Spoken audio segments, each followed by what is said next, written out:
I partnered with some individuals from Recovery Revolution, which is a grassroots program they operate out of the Richmond Township building. They are more of a narcotics or heroin specifically based group, but they do deal with alcoholism as well. They are willing to take in any community members that are willing to participate, and I will tell you that there are more community members that show up at these meetings than there are addicts. It is great. I would ask to continue to come to these programs. As I said, with those programs, I do as well a victim impact panel for DUI offenders, which we do have. It's a similar program to the DUI and drug program that I've put on, adding the drugs to it. There are community watch teams, big ones in Elko and Westfield. We have Wade. We've been going to their meetings as well. Tioga has one. Reach out to those places. They are doing amazing things. They are all in contact with myself. We are dealing together to create the necessities to make these things happen. And there are community members as well that have talked to the commissioners who are preparing some documentation as far as getting more resources in this county to help battle that problem. I do want to echo what Chris has just said. It's very important to have the community on board, but we don't want the community enabling these folks.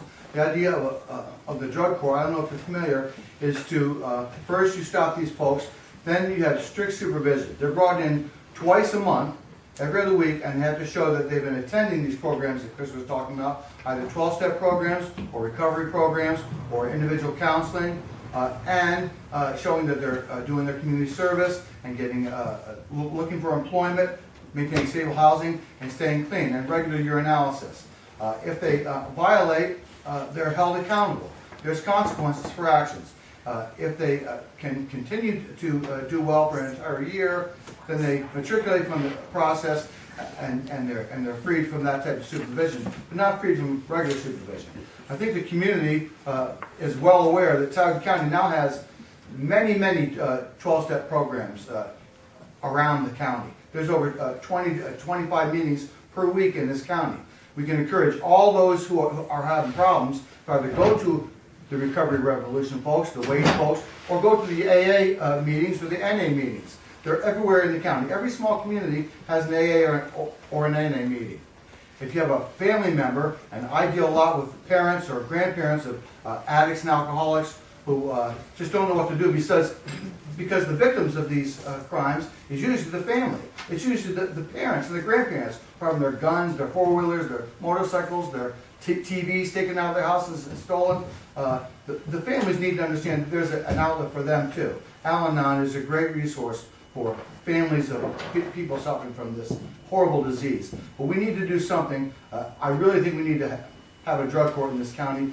Krista says she's going to work for it. She's been in office some time now, and I haven't seen anything. Potter County has a drug court and a DUI court.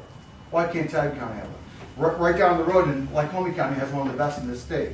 I've talked to those folks. We're going to emulate that. We're going to get it in. If elected, I'll have it in within 12 months. Thank you. Can you finish that answer a little bit more? Okay. I would also advocate and work hard towards a drug court.